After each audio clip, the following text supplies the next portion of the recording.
Thank you for your interest in the double drive-through concession trailer. I'm going to give you the complete 360-degree tour, hopefully answer as many questions as I possibly can. Keep in mind I'm not a trailer salesman, so I'm not exactly sure of every aspect, but I did have this built specifically for my use, and I have kind of a good idea of what was done to it. We walk around the outside. This is the front of the building with a big glass window. You'll notice that the corners are beveled on both sides here. Gives it less of a box shape, more appealing. It was designed to be set up as a double drive-through building with a nice easeway on either side.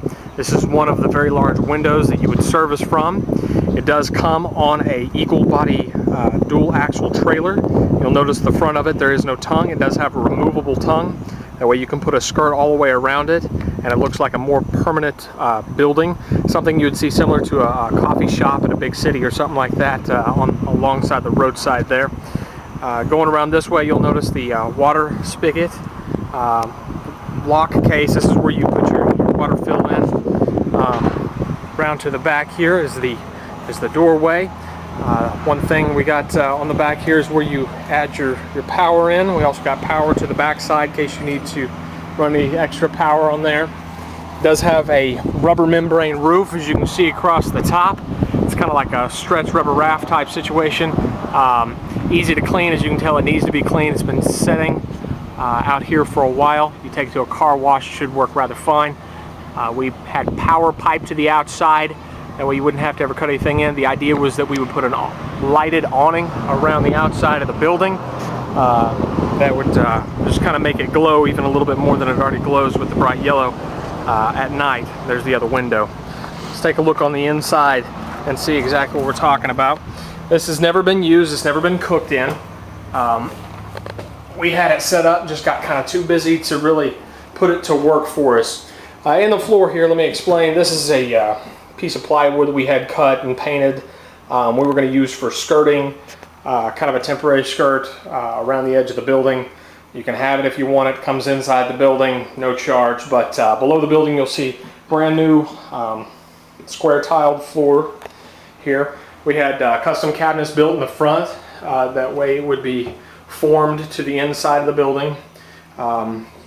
Left as small as possible, so you could still put stuff under there. You'll notice there's no cabinet doors on the front of these. We did that on purpose. We didn't want to have to swing open any cabinets inside of a small concession. Like this, it takes up extra room. Up front, we did put a water spigot underneath the cabinet in case you were to have a coffee maker or anything that you'd need to hook water up. Could go right on top of, right in front of the counter. All the way across here does have adjustable shelves that go with each one of these. I believe there's 2 shelves per slot, and added corner space on the sides here. And we also had a 220 plug ran for the front as well. There's a 110 that's over there. We even had to put a phone jack in the floor.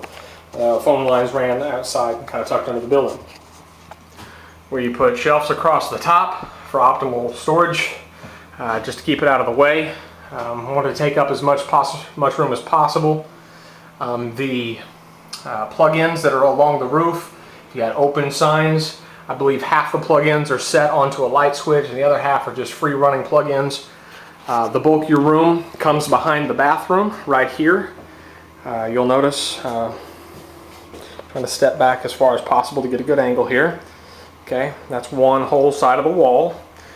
The window being right here. This is the window, if you're looking at the front of the trailer, will be on the left side with all the space in the middle.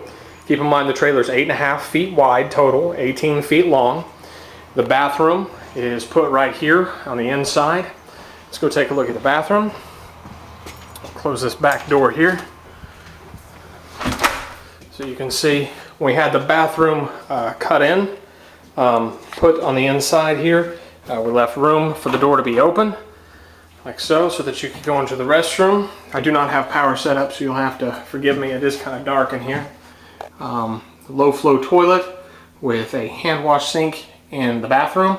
Bathroom measures 3 feet wide, and the back of the door, I think, comes out to be about 6.5 feet to the back of the building. So 6.5 feet by 3 feet is the space that it was taken up with the bathroom.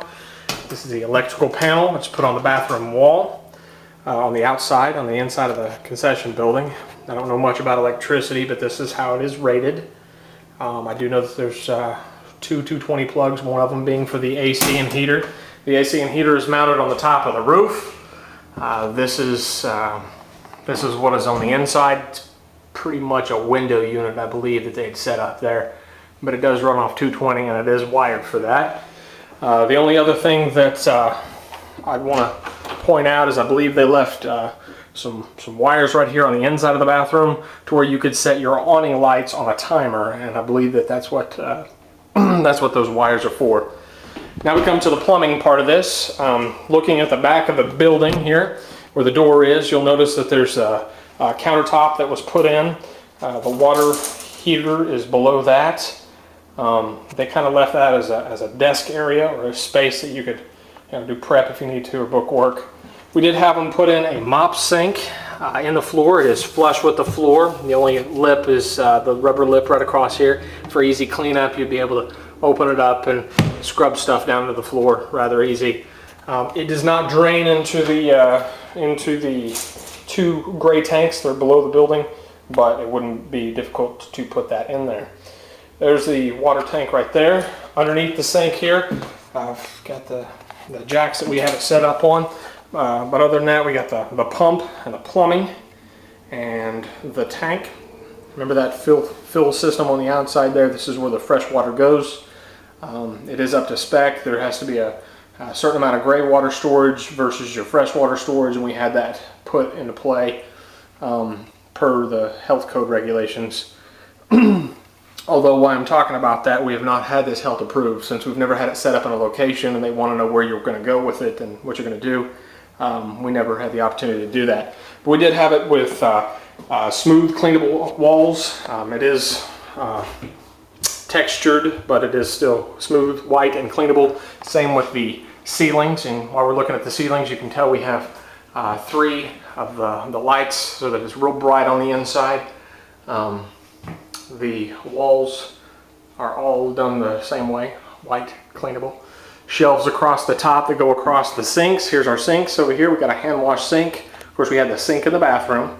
Then we have a 3-bay sink. I had a cover put over the top so that you could use it for whatever you would need to be using it for. It sets down recessed. The sinks were recessed and put into a recessed spot. Here is the sink area. The one thing that I liked about it is they had it a removable faucet, so you were able to clean the floors in some fashion. But this is the one thing I did not like is when the gentleman built it, he welded it in the middle, so there's a weld spot between the 3-bay sinks, but it's a lot larger than your most conventional 3-bay sinks without taking up a lot of room since we had it recessed. Anyway, any other questions, we'll be happy to answer them. This is about all that I know. I had it painted bright yellow with a nice brown trim so that it really lights up wherever it is. 2 drive-throughs. The idea was to have it set on a semi-permanent foundation, just something I could kind of pull it up to, made it look real permanent with a double drive-through around, some awnings, 2 sliding doors so that we can help customers in the early morning with whatever it is they needed. But I wanted to leave it so that there'd be plenty of room to do anything that we wanted to do in case we changed our minds. So on what it is that we were looking for. I hope it has enough room for what it is that you're looking for, as it is taking up room on the landlord's property, and we're trying to let it go for obviously much lower than what it's worth. All right, thank you very much for looking, and happy bidding.